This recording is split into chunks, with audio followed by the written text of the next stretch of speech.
코로나19에 걸려 숨진 사람들에 대해서 방역당국은 추가 확산을 막기 위해 시신을 신속히 화장하는 것을 지침으로 두고 있습니다.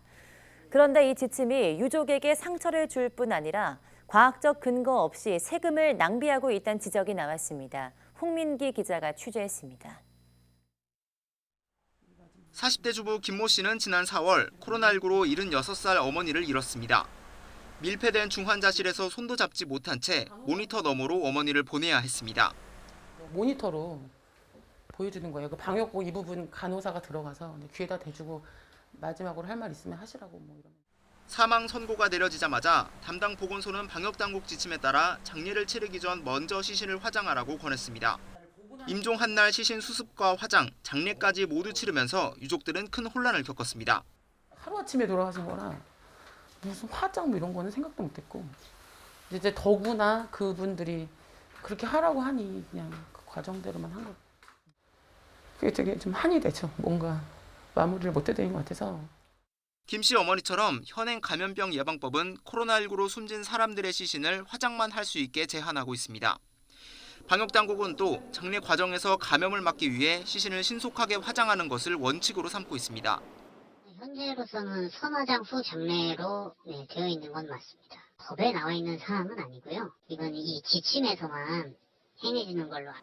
하지만 의료계에선 이런 장례 지침이 과학적 근거가 없다고 지적합니다. 미국 질병통제예방센터는 코로나19 사망자의 바이러스가 일반 사람들에게 전파된다는 증거는 없다고 설명했습니다. 세계보건기구 WHO도 전염병 사망자를 반드시 화장해야 한다는 건 흔한 미신이며 옳지 않다고 강조했습니다. 오히려 시신 처리 과정에서 고인에 대한 존엄과 유족들의 권리가 침해돼서는 안 된다는 게 WHO의 지침입니다. 시신을 통해서 실제로 감염이 되거나 확산되거나 감염 사례가 과학적으로 전 세계에 보고된 사례 제가 아는 바대로도 없고 그에 대한 과학적 근거도 명확치 않아요. 코로나19 사망자 유족들에게 방호복 등 개인 보호구를 지급하는 데 쓰이는 이른바 전파 방지 비용에 대해서도 세금 낭비라는 지적이 나오고 있습니다. 시신을 통한 감염 우려에 과학적 근거가 없는 데다 WHO 장례 지침에 포함되지 않은 시신 밀봉 비닐, 안면 보호구까지 제공하고 있기 때문입니다. 지난해 4월부터 지난달까지 코로나19 사망자 1,900여 명에 대해 45억 원 넘는 돈이 이런 전파 방지 비용으로 지급된 것으로 나타났습니다.